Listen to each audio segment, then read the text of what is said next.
grading out the entry. It's got to be about 2 feet below the road. So I'm going to take the big chunks out of here and kind of prep it. And I'll rip it a little more with my ripper and then pack some rocky material in here that's a little bit smaller. I don't want big chunks in here. It's not good drainage, and it's not good for concrete. You know, it's just we want a consistent size material under here, at least for a foot or so underneath it. I mean, a foot's good. I mean, even 6 inches is good, but because the drainage is going to come through here, I want to get it really consistent here with the material.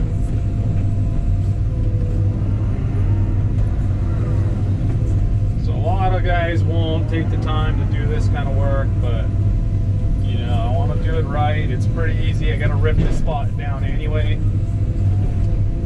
So, you know, you want to get the chunky stuff out. Some guys will get lazy and they just don't want to move the material. And they'll just kind of pack it in. And it'll be really chunky at the surface and it'll have really bad drainage.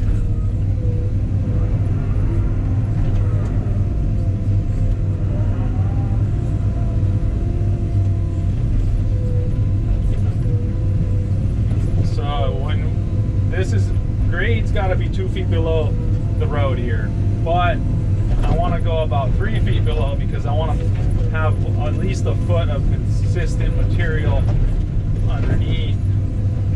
Makes it easier to do any kind of trench work, or if you're going to plant on the side of the driveways, anything like that. I mean, you don't want solid bedrock right there at the surface. It's just, it's so inconvenient. It's not good. So if you can, you always want to rip down like a foot below grade, a foot below where you need to go. So if you got to go, you know, a foot down to add a foot, go 2 feet down, and you know, just rip it up and then pack it back in because you want good drainage.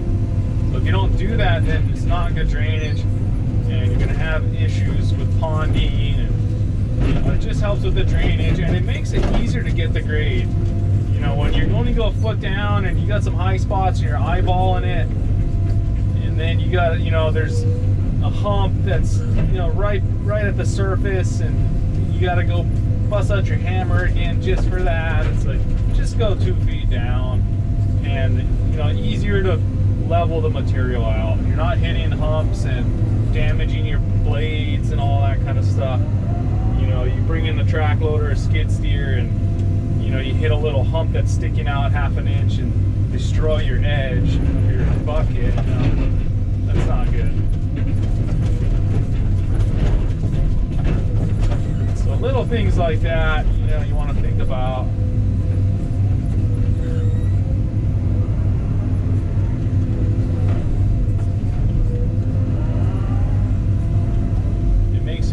For everyone, you know, the guys that are coming in after you to do any kind of trenching or irrigation, stuff like that, you know.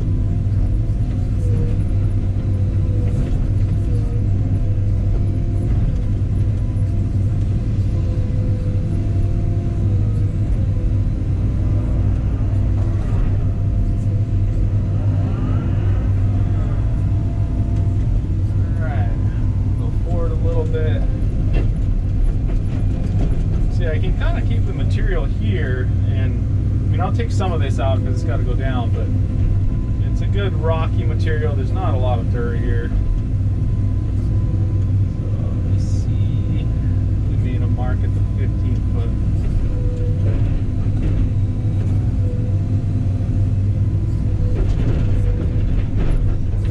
Yeah, it's pretty hard right here. I'm not going to do a whole lot. I'm just going to try to scrape the loose stuff.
going today. But going pretty good. The engine light is still on. Not sure what the deal is with that. Supposed to be something to do with the air filter, air intake system, but I checked it and I don't see any issues. Air filter is brand new. It's inserted correctly. There's no leaks in the hoses anywhere. I don't know what's going on. I mean, the only thing I can think of is the sensor is faulty, or maybe my exhaust. I don't know if that's going to affect it. It might. It might be sucking in too much air and then exhaust. Something went into the exhaust.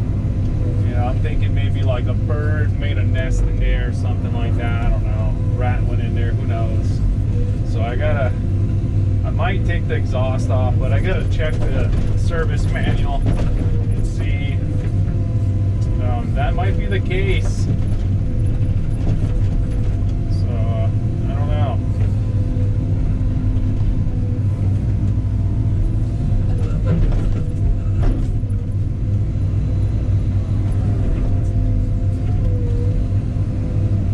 That's the only problem with these exhausts. I mean, I wish they had like a flap on it where it protected from anything going in, and especially rain too. If you're storing it at a wrong angle, or if there's a lot of wind and it's raining, water's gonna get in your exhaust, and that's not good. Just corrodes it. And it's hard to cover it every day. I mean, you forget. It's kind of annoying. So I think I'm gonna fabricate an exhaust cover that's I can leave on it, that it's at more of an angle so rain can't get in and no birds can get in or anything. I'm gonna put some wire on, like a wire mesh, like heavy duty wire mesh on it, but I'm gonna increase the size. So I'm gonna have it come out off the pipe. It's about this big. I'm gonna have it come out bigger, and then put a screen, like big wires on it, maybe 1-inch squares. So I still got the same flow. It's not going to be restricting it because it goes to a bigger size, but it blocks from anything coming in. Even like kids walking by and throwing stuff into it or something like that. So I don't know. I gotta check it. I mean, that might be the case, but the service manual is going to let me know what to do, how to diagnose it.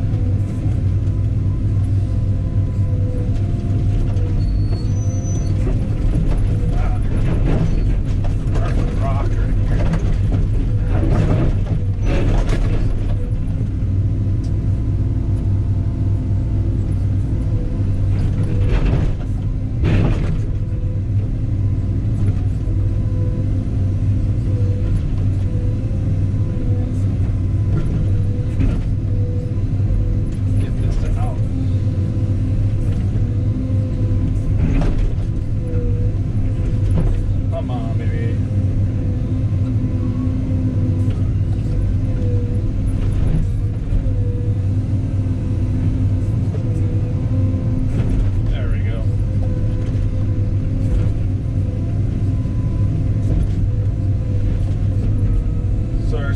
Material that I found today, some kind of gravelly material, which is going to be nice to top dress the pad with, and it's good finds to build up the pad with, so stoked on that.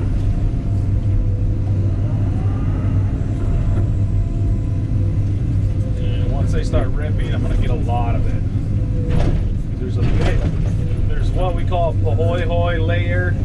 It's a little bit softer rock. There's a layer that's a few feet thick, and that stuff makes really good gravelly material.